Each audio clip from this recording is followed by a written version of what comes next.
Hola amigos de ¿Qué tal? Espero que me recuerden en la entrevista pasada. Estoy feliz de estar aquí en San Luis Potosí, por fin, en el Panóptico, haciendo mi instalación 8 latidos. Los invito a que vengan a verla. Esta instalación consiste de 8 esculturas que están en un pálpito constante.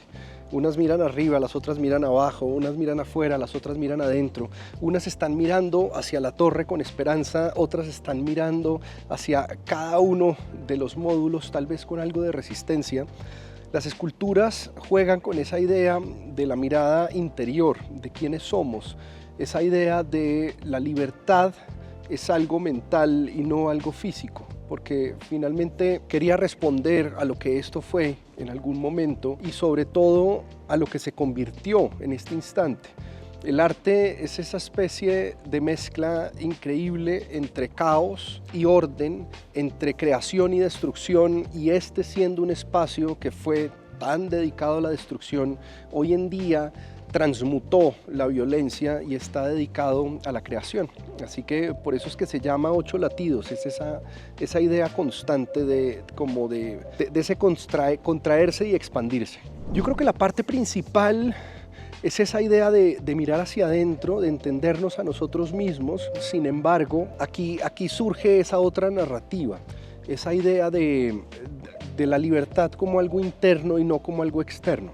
Estas esculturas nacen durante pandemia, como parte de mi instalación Amor Fati, que luego adquiere su corporalidad en el Museo Santa Clara en Bogotá, lo que solía ser una antigua nave de una iglesia y hoy en día es un museo de arte contemporáneo. Y ya después es cómo las esculturas van mutando ellas mismas y cómo mutan los espacios en donde están. Parte del ejercicio para poder crear estas piezas fue hacer en 3D todo este espacio, absolutamente todo el lugar, y entender dónde las esculturas podían generar un mayor diálogo. Yo inicialmente quería evitar la parte central del panóptico, pero por alguna razón extraña, todo lo que hacía volvía y me llevaba al centro. Yo creo que es como la naturaleza de este espacio, que todo te lleva hacia el centro donde reúne todo. Y es así como surgió esta instalación. Entonces todo parte como un renderizado 3D, porque parte es como interiorizar el espacio cuando tú tienes que empezar a construir cada pared, cada lugar, cada piso, cada cosa.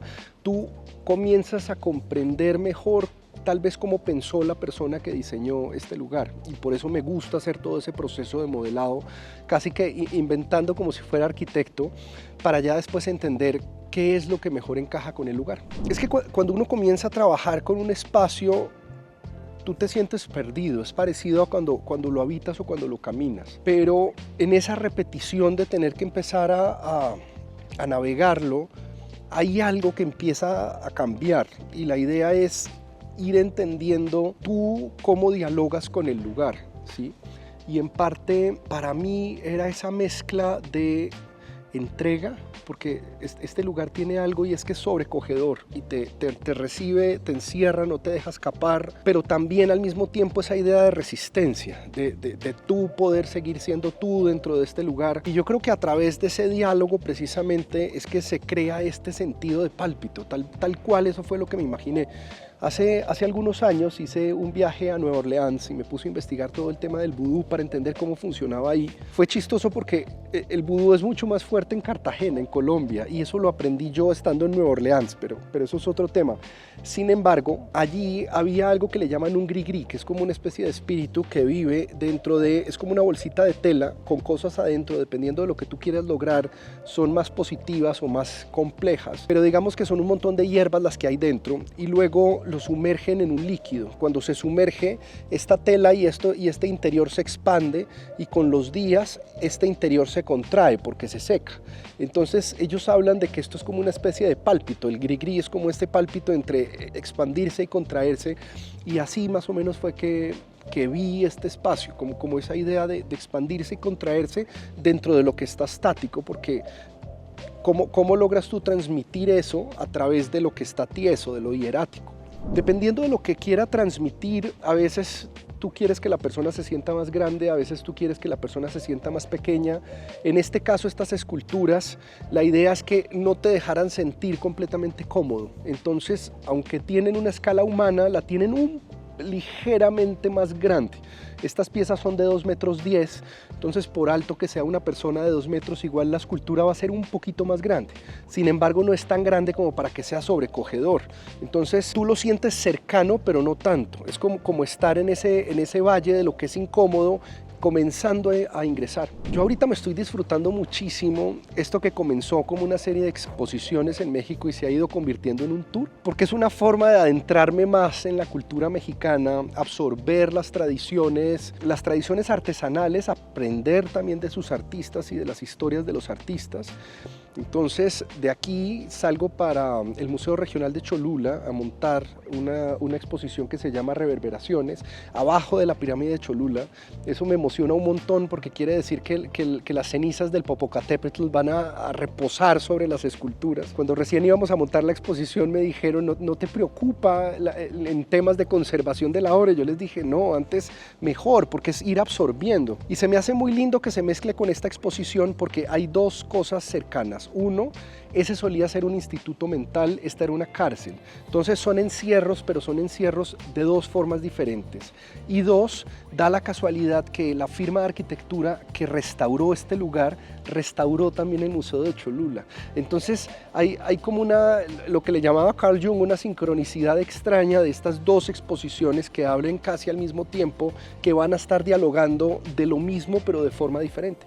Yo tengo un montón de planes para trabajar, la verdad yo espero que la muerte me llegue mientras estoy trabajando y me encanta estarme inventando ideas para poder estar viajando. Entonces, si no me quiebro en todo este proceso, yo creo que seguiré trabajando, seguiré exponiendo, seguiré viniendo un montón a México y a otros lugares que los tengo muy cerquita en el corazón. Y a nivel de arte internacional, no sé, hay todo este movimiento nuevo de la inteligencia artificial, políticamente se está metiendo y está cambiando un montón de cosas. No sé qué panorama vamos a tener. La diferencia entre realidad y fantasía va a ser tan delgadita que yo creo que nos va a tocar regresar a esa mirada interna para poder entender qué es verdad y qué es mentira, pero desde un punto muy personal, porque va a ser difícil confiar en los libros, va a ser difícil confiar en los libros, en los libros, en los videos, en los audios.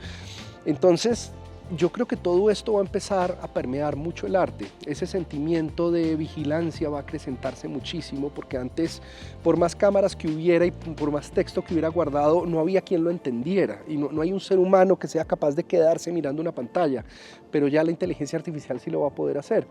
Y toda esta mezcla de nuevas tecnologías con el arte, yo creo que va a traer cosas muy interesantes, pero también va a traer unas rebeldías grandes. A un futuro muy cercano, muy seguramente todo va a continuar igual, pero de aquí a 5 años, quién sabe qué va a pasar. Acompáñame a visitar las esculturas. Hay dos maneras de entender los materiales, uno desde el punto de vista conceptual y otro desde el punto de vista práctico. En este caso, para este tour de esculturas, como tantos lugares patrimoniales se están poniendo las obras, la idea es que sean ligeros y que no dañen el lugar, porque eso es algo de lo que toca pensar. Entonces esta serie de piezas están todas hechas en una serie de resinas para que sean muy ligeras y sean fáciles de instalar dependiendo de dónde las vayamos a poner, precisamente porque son altamente modulares, porque hay esculturas que uno a veces crea para que vivan en un solo lugar y nada más. Hay otras esculturas que uno puede crear que ignoran completamente el sitio, pero estas tienen que entender dónde están y lograr como abrazar el espacio. Entonces, toda esta serie de esculturas, las que están mirando hacia arriba, todas están mirando hacia el centro del panóptico, mientras que las que están mirando hacia abajo están mirando hacia afuera. Ellas están en resistencia, mientras que las otras están abrazando la realidad, sino que ese abrazar la realidad, digamos que les da una libertad espiritual más que física. Y las otras también están en cierto estado de contemplación, que vienen a hacer estas piezas. Entonces la idea es que se vaya creando esa especie de pálpito entre lo que apunta hacia afuera y apunta hacia adentro, y apunta hacia afuera y apunta hacia adentro. Sí, cada uno de los espacios es muy complicado y es un proceso como de interiorización para poder entender qué es lo que realmente se quiere expresar. Porque Hay dos tipos de artistas, los que parten de una serie de ideas o conceptos y las ilustran, o los que partimos de una forma o una materia y luego intentamos entender cuál es el contenido que se creó ahí y se vuelve palabras. Entonces digamos que entre ese juego, entre ilustrar las ideas o entender aquello que no se puede poner en palabras, es que salen los títulos de las exposiciones. Es esa idea del desgaste natural, porque tú le ves a esto toda una serie de goteras y un montón de cosas, pero a la larga es una pátina que se está dando para preparar la escultura para el exterior, para que cuando reciba toda la suciedad, toda la contaminación y todo, antes lo que haga es que se enriquezca y se va volviendo cada vez más oscura, pero digamos que uno la prepara para una buena vejez. Digamos que si tomamos en cuenta todo el tiempo de pandemia fue en el 2020 hasta ahorita, son 5 años, más 2 o 3 años antes, que era cuando yo venía desarrollando las ideas de estas esculturas, entonces más o menos son unos 7 años de creación para todas estas piezas. Sin embargo, la materialización de estas piezas en específico, creo que fue un trabajo más o menos como de 3 meses, porque igual es una mezcla. Yo aquí tengo un taller en Xochimilco donde realizo todas mis piezas, y en este caso me ayudó un maestro que se llama Isaías, porque los trabajos escultóricos tienen una cosa muy bonita y es que terminan siendo trabajos muy colaborativos, ¿sí?